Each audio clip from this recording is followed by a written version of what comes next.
Gina was always hardworking. She was the one who would, go up the roof and clean. Things that we don't ask her to do, she would do it. And ano sa Tagalog yun? She had May kusa. may kusa.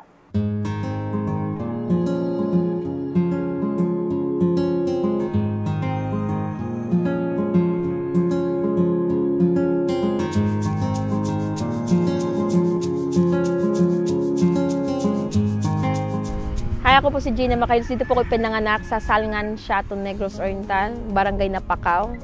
Dito po ako lumaki. Nag-aral ng elementary, high school dito po. Source ng income ng papa ko po at mama ko po dati, yung nagdadamo po sa may mga tubuhan kasi madami pong tubuhan dito po. Nagdadamo po sila. Tapos yung mga kapatid ko naman po ay nagtatrabaho sa lancha, yung isda po. Yun, pag nakabinta po sila, yun po yung may po kami.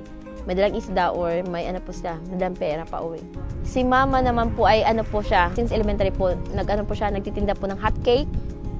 Butchip yung tawag sa amin, ganito ay donut. O kaya yung maruya, yung tinitinda po niya. Tapos yung may ibang tao, po ng may ice candy, may mga ref.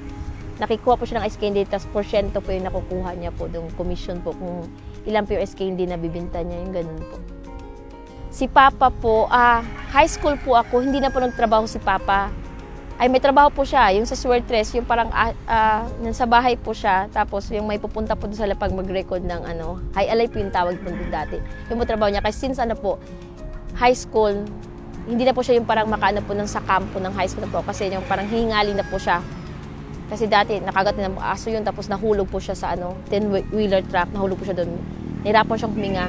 Pag kunti lang po yung niyan tubig, dala, hinihingal na po siya. Kaya araw na pong trabaho nga niya. Ani po kami magkapatid po. Yung dalawa ko pong kapatid na lalaki kasi 3 boys, 3 girls po kami. Tapos yung nagpungpasok po eskwelahan, yung ako po, tapos yung sunod po sa akin, na wala na po siya ngayon, so makabilang buhay na po. Nag-aaral po kami ng elementary, nag-aaral kami sa Central School sa Buanguita. Tapos po, hirap ng buhay, pero nakakayanan na po yung buhay kasi may kunti pa kaming lote na taniman ng mga kamuting kahoy, mga saging, San Pablo yun sa amin, saba sa Tagalog, tapos yung kamote. Kumbaga, mahirap po yung buhay, pero nakakaahon po kasi yung mga crops naman po na yun ay parang walang bigas, pero yun po pampahit po ng bigas sa amin. Buhay na buhay po ako kami doon.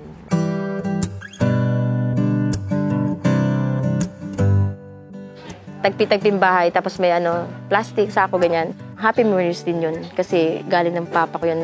Yung pinagpagura ng papa ko na as in, yung hindi yung nangutang na gano'n. Kwarto-kwarto, hindi uso na kwarto. Pag sa kanimo, taas, alam mo yung taas sa Bisayan, parang taas na. Doon tulog lahat.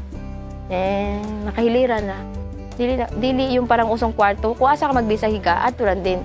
Pag saka na lang nakay bisita, naitabil-tabil na sako, yung sakong pinadugtong-dugtong, yun nahawiin mo lang, tapos ikaw pag magbihis ka, ganyan, yung literal na kung anong bahay kubo na, yung iba nga may kwarto-kwarto, yung kami wala.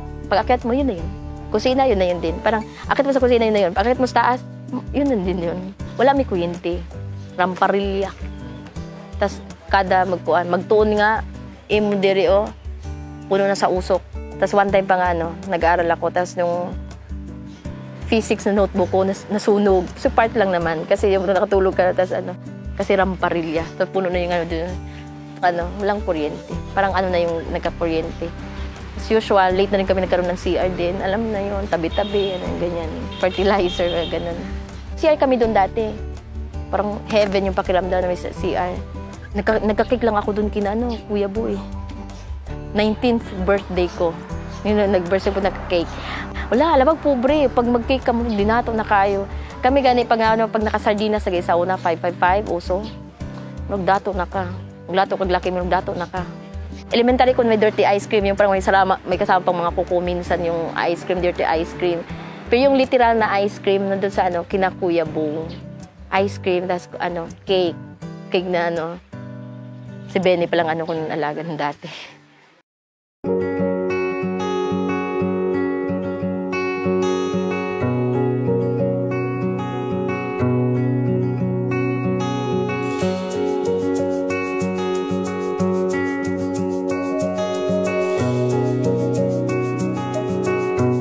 sabi kong ako lang na pag matapos ako ng high school, gusto po yung pupunta Manila para mga tulong. Ngayon po kasi yun po yung namin.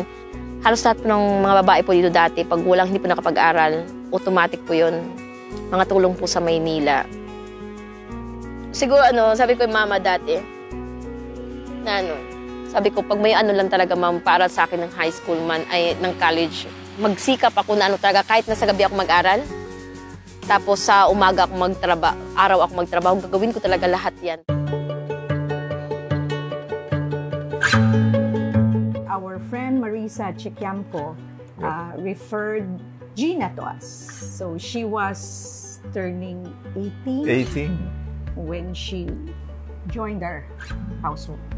Every time we have a helper, both of us, we would get moved by their plight, and we try to help in different ways. So even with our former helpers, we would try our best to help them in some way. Gina was always hardworking. She was the one who would, go up the roof and clean. Things that we don't ask her to do, she would do it. Ano sa Tagalog yun? She had May kusa. Yeah, she had kusa. That's right. She had initiative, and of course that's what we liked about Gina. She just kept on working from morning till evening. Life was easy, when you have someone like that.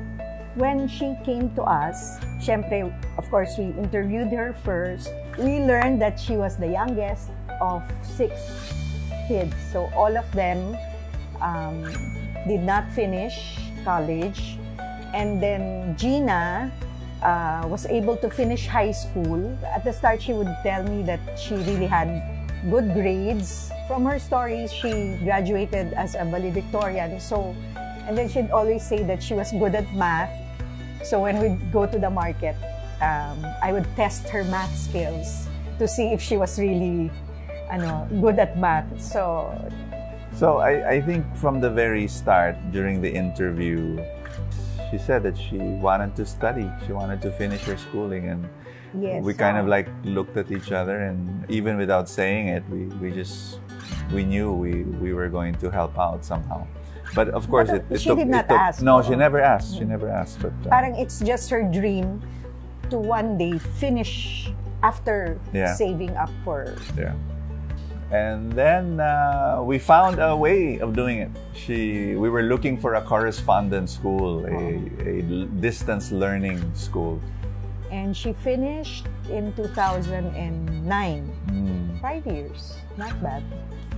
I remember, nothing changed. She kept on doing whatever she needed to be doing, and but I knew that she would still be studying because she, maybe at 9 o'clock in the evening she'd go to her room and she'd just study the whole time.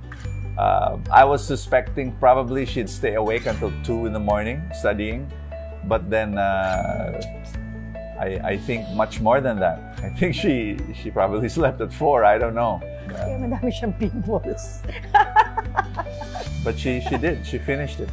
Even when she was studying, she was already doing bookkeeping duties for BSI, our company. So, galing So, basically, she already knew where her path was. Yeah. And even after graduation, when she was already handling all of the bookkeeping things, she still kept on working, helping in the house. She still takes care of the kids. She still takes care of the house. Not in the same way now. Not in the same way now, but because there's so much office work to be done. Yeah.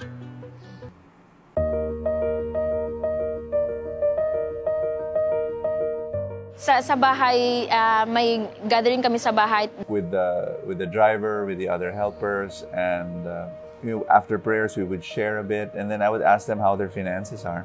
Laging problema namin na is yung isang common lang, walang pera kasi sa sweldo ganyan.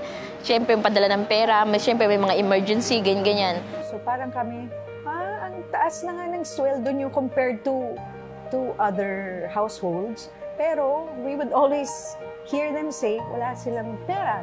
Dati yung habang nag-aaral pa ako, tas may sweldo din ako kina-bossing, tas lagi kamong tinataasan yearly, naubos pa rin yung sweldo ko. Kasi the day before ng sahod, tumatawag na yung pamilya ko, tas magpapadala. Paulit-ulit yung ganun na style, hanggang tas naghihirap din kami kay bossing din kahit may sweldo. Nag-aaral ako, free yung tuition ko sa kanila. Pero naubos pa rin yung sweldo para sa pamilya ko kasi since breadwinner ako. We talked about how we can help them more. We said we'll focus on building their spiritual life first. And then that's when you started having parang light groups with them, with the whole household.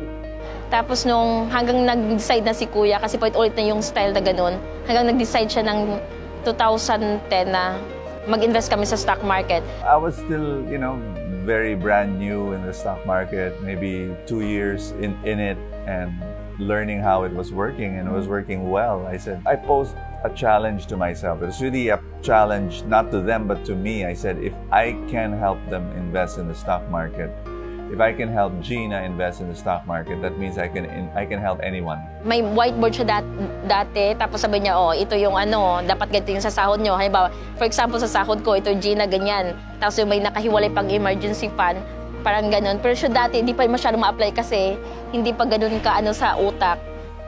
It took a long while for us to see some results, but that's how the stock market works. The stock market doesn't give you great results in a year. She started investing 2,000, 3,000 pesos a month. Tapos parang yung na-apply namin talaga, yung parang nakahiwalay na yung pag-invest sa stock market ng ganun. So since naturuan kami ng ganun, tuloy-tuloy na yung ginagawa namin. Hanggang ngayon po, kung ano po meron kami ngayon, dahil po kay Kuya Bupo at saka sa Truly Rich Club. That was a big celebration. I was seated here in the couch. I asked her, can you give me I want to see your portfolio. Proud po ako ipakita sa kanya na umabot na po ng 1 million ang portfolio ko. I told everybody, Gina, you're now a millionaire. So that was fun. That was really good. So now she has more than 1 million. By the age of 60, we estimated probably 30 million. She'll have 30 million. And when you think of 30 million, it's like, wow, that's crazy. I'm hoping more, but 30 million is huge. It's like the retirement package of a CEO of a small or medium company. And that's why I believe this is the path to go. I don't know what's going to happen to her. Will she get married? Will she have her own family? I don't know, but she told me that she wants to continue working with us. So whether she's single or she's married, that'll be wonderful. We'll always be there to support her. Her life will be very, very different from the other helpers. She will have millions when she retires, and she can choose where to live. She can have her own little house, little apartment, little house in the province. She can afford that. The great thing about Gina now is that she's able to help her relatives much, much more. Now that she's able to invest her money, a part of her salary, she's able to send her relatives to school and, help out in so many ways. That for me is a joy.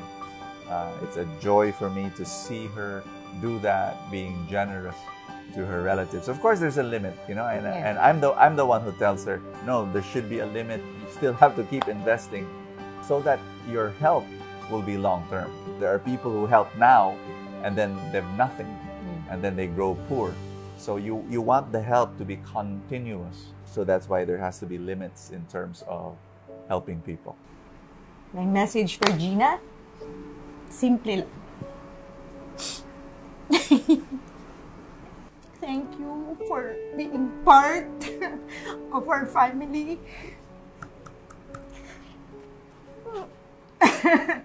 For all the years you loved us and supported us and grew with us. Mahal na mahal ka namin. Thank you. Gina, you're part of our family, and sometimes when people think of abundance, it's money. But no, the greatest treasures of life are people. And you are one of them. And you're a special gift that God has given to us.